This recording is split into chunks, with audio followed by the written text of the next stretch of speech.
जहां एक तरफ मायावती की बसपा की एंट्री इंडिया दल में होने को लेकर सोनिया गांधी ने चुप्पी साध रखी है, तो दूसरी तरफ कई और सीनियर नेताओं ने अपना रुख साफ कर दिया है। अखिलेश यादव के एक बयान ने बवाल तो काफी मचाया कि मायावती की बसपा पर भरोसा नहीं और मायावती ने उसका पलटवार कुछ ही घंटों में किया, ये साफ देखने को मिला। तो जयंत चौधरी ने भी अपनी बात साफ करी कि मायावती ने अब तक खुद नहीं कहा है कि वे इंडिया ब्लॉक में शामिल होना चाहती हैं, लेकिन इसको लेकर जो सबसे सही तस्वीर साफ करी वह ममता बनर्जी ने साफ करी। जी हाँ, पश्चिम बंगाल की मुख्यमंत्री ममता बनर्जी, जिनको दीदी के नाम से भी आप सब जानते हैं, उन्होंने बहुत सही ढंग से बताया कि मायावती की आखिर क्या वजह है कि क्यों नहीं वह शामिल हो रही। दरअसल जैसा कि आप देख सकते हैं कि हर पार्टी अपने एक एजेंडे के साथ चलती है।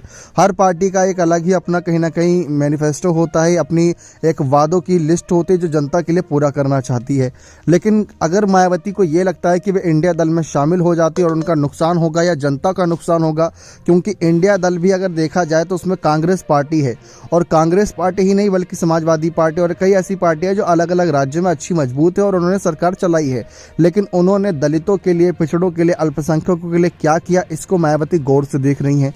तो ममता बनर्जी ने साफ कहा कि अगर मायावती कल को इच्छुक होंगी तो उनको शामिल जरूर किया जाएगा, लेकिन फिलहाल तो वह इच्छुक नहीं है।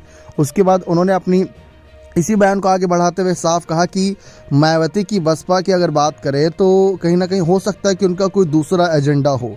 जैसा कि हमने कहा कि हर किसी का, पार्टी का अपना अलग एक एजेंडा होता है। हर पार्टी अपने एक निर्णय के साथ चलती है कि हमें इस पर ही फोकस रखना है, फिर चाहे कितनी भी रुकावट आए। तो ममता बनर्जी ने साफ कहा कि उनका एक अलग एजेंडा हो सकता है। तीसरा बयान जो उन्होंने जोड़ा वो जोड़ा जांच एजेंसियों का, कि इस समय जांच एजेंसियों की वजह से विपक्षी पार्टियों पर इतना दबाव बना हुआ है कि इंडिया दल में जितनी भी पार्टियां शामिल हो रही हैं उनके खिलाफ तो जांच एजेंसी आ ही रही है।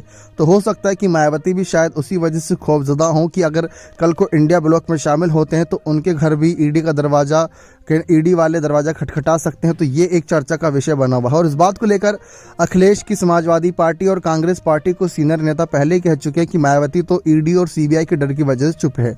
अब ये तीन कारण है। पहला कारण आप सभी को पता ही चल गया कि मायावती कहीं ना कहीं अपनी रणनीति के तहत चल रही हो। दूसरा हो सकता है कि मायावती कि बसपा आगे हो सकता है कुछ और एजेंडे पर काम करने की सोच रही हो जिसका फायदा उन्हें मिले या जनता को मिले। तीसरा हो सकता है कि सीबीआई ईडी की जांच की वजह से। लेकिन मायावती ने तो वोट ट्रांसफर का यहाँ पर बात कही थी कि वोट ट्रांसफर नहीं हो रहा है, इस वजह से वह नहीं आ रही।